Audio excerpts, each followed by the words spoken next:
दिन से सिर्फ एक डिबेट मस्जिद बंद कर दो। आज आपने प्रोग्राम का आगाज किया मसाजिद, ये चौथा चैनल है जिस पर मैं बात कर रहा हूं, मसाजिद, नमाजें।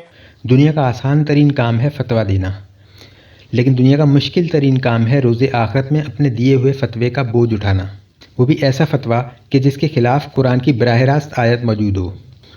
यही वजह है कि मस्जिद में नमाजियों को आना चाहिए या नहीं आना चाहिए, इस मौजू पर उलमाए कराम किसी भी किस्म का कोई फतवा जारी करने से गुरेज कर रहे हैं। लेकिन हमारे इलेक्ट्रॉनिक मीडिया के अफराद इस मामले में खुलकर फतवा साजी में मसरूफ़ हैं। लेकिन चूँकि लोग उनके फतवों पर चलने पर राज़ी ना होंगे, तो अब वो उलमा से इसरार कर रहे हैं कि उनकी मंतक के मुताबिक फ़तवा जारी कर दिया जाए। सारा इलेक्ट्रॉनिक मीडिया आजकल इसी काम पर लगा हुआ है। मुझे इस बात पर एतराज़ नहीं कि जिन लोगों की अथॉरिटी है वो अपने कंधे पर जिम्मेदारी लेते हुए इस पर बंदिश लगाएं। अगर मसाजिद में नमाज पढ़ना वाक़यतन ख़तरनाक है तो इस सिलसिले में फ़ैसला साजी के लिए अथॉरिटीज़ मौजूद हैं। उलमा उन अथॉरिटीज़ में से एक ज़रूर हैं, लेकिन उलमा वाहिद अथॉरिटी नहीं है। अब वो अथॉरिटीज़ कौन सी हैं? नाज़रीन, पहले तो इस बात को समझ लें कि जिस मामले में अल्लाह का या अल्लाह के रसूल सल्लल्लाहु अलैहि वसल्लम का कोई वाज़ेह हुक्म मौजूद हो, उस मामले पर उमूमी हालात में मज़ीद कोई फतवा देने का इख्तियार दुनिया की किसी ताकत के पास मौजूद नहीं होता। लेकिन अगर हालात खुसूसी हो जाएं तो 3 शोबे ऐसे हैं जो इस मामले पर रायज़नी कर सकते हैं, लेकिन इन शराइत के साथ कि ये रायज़नी नेक नियति की बुनियाद पर सिर्फ वक्ती तौर पर अवामुन नास को किसी बड़े नुकसान से बचाने के लिए की जा रही है। जैसे ही हालात मामूल पर आएंगे वैसे ही इस मामले पर उसी हुक्म का इतलाक़ होगा जो कुरान और हदीस में मौजूद है। अब वो 3 शोबे कौन से हैं? उनमें पहले हैं उलमाए कराम। अगर उलमाए कराम ये समझते हैं कि मौजूदा बीमारी में मसाजिद में लोगों के आने से जान को ख़तरात लाक हो सकते हैं, तो उलमा की एक जमात इस सिलसिले में कोई लायहा अमल तय करके लोगों को ये मशवरा दे सकती है कि आप घरों पर नमाज अदा करें। लेकिन यहाँ एक मसला दरपेश है, वो ये कि ख़तरा ऐसा है जिसका ताल्लुक मेडिकल साइंस से है, ना कि रिवायती इल्म से। लिहाजा कोई भी आलिम इस सिलसिले में बग़ैर हतमी इल्म के कोई फ़ैसला नहीं लेगा।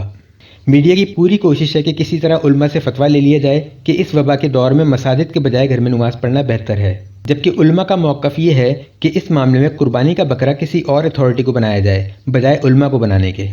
यही बात मुफ्ती मुनीबुर रहमान साहब ने की थी कि मस्जिद के इमाम का ये काम नहीं कि वो लोगों को मस्जिद में आने से रोके, उसका काम नमाज़ पढ़ाना है।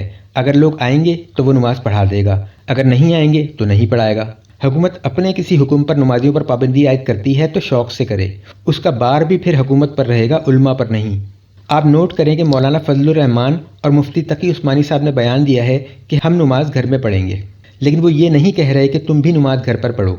इन दोनों जुमलों में ये फ़र्क है कि मैं अपनी ज़िम्मेदारी तो ले सकता हूँ, लेकिन एक ऐसे मामले में जिसका ताल्लुक मेडिकल की फ़ील्ड से है, मैं पूरी उम्मत की ज़िम्मेदारी नहीं ले सकता।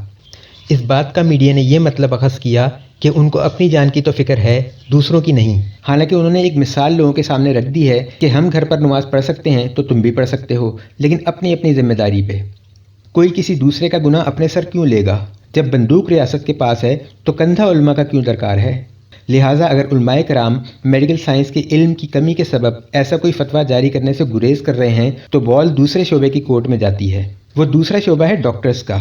इस मामले में फ़ैसला साजी के लिए ये सबसे अहम शोबा है। अगर मुसलमान डॉक्टर्स की एक जमात अपने मेडिकल साइंस के इल्म की बुनियाद पर यह समझती है कि लोगों को मसाजिद में नहीं आना चाहिए, तो वो भी इस सिलसिले में किसी प्रेस कॉन्फ्रेंस के ज़रिए ब्रीफिंग जारी कर सकते हैं या हुकूमत वक्त को अपनी सिफारिशात भिजवा सकते हैं। इस सिलसिले में फिर फतवे की ज़रूरत पेश नहीं आएगी। सिर्फ नेक नियती शर्त है कि अल्लाह को हाजिर नाजिर जानकर उससे डरते हुए लोगों की हिफाजत की खातिर ऐसा मशवरा दिया जा सकता है। तीसरा शोबा है रियासत का। ये सबसे ताकतवर शोबा है जो इस मामले पर दिए गए मशवरों पर अमल करवाने की ताकत रखता है।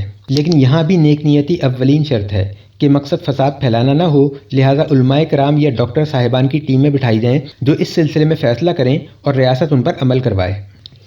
मीडिया इनमें से किसी भी शोबे से ताल्लुक़ नहीं रखता, लेकिन कई प्रोग्राम सिर्फ इसी मौजू पर कर चुका।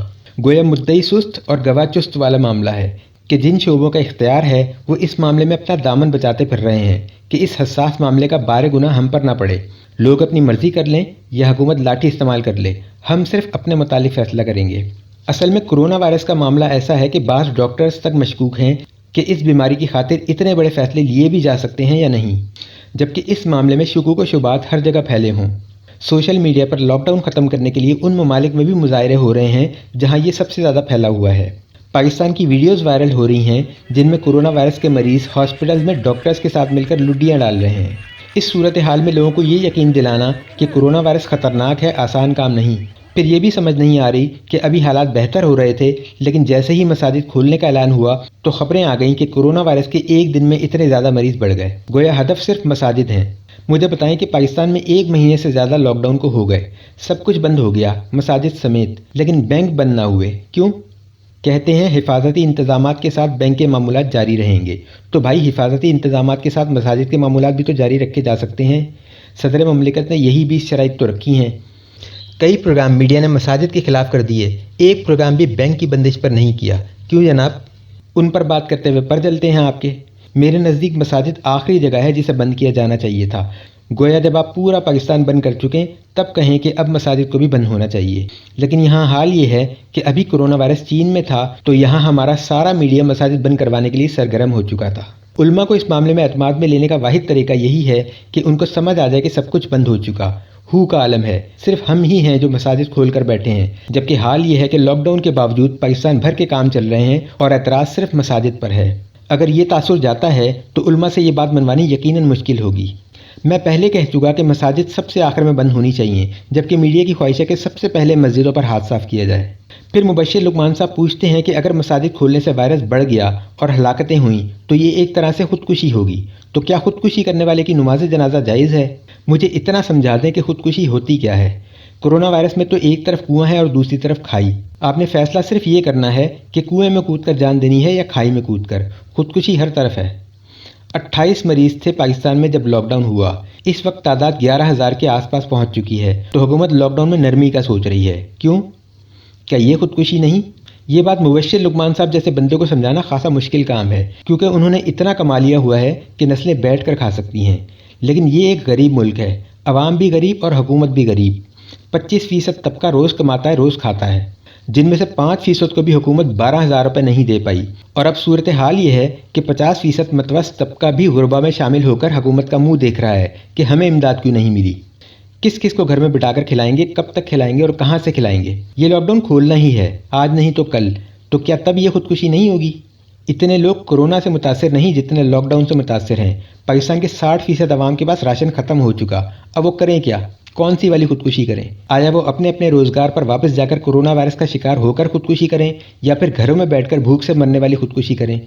اب ذرا دیں فتویٰ کہ کس کی نماز جنازہ پڑھیں گے، ان کی جو بھوک سے تنگ آ کر وائرس کا شکار ہو کر مر جائیں گے، یا ان کی جو وائرس سے ڈر کر بھوکے مر جائیں گے؟ میڈیا والوں سے درخواست ہے کہ اپنا دماغ ان معاملات پر خرچ کریں جن کی اللہ نے آپ کو صلاحیت دی ہے، کوئلے کی دلالی میں ہاتھ کالے نہ کریں، بڑی مہربانی ہوگی۔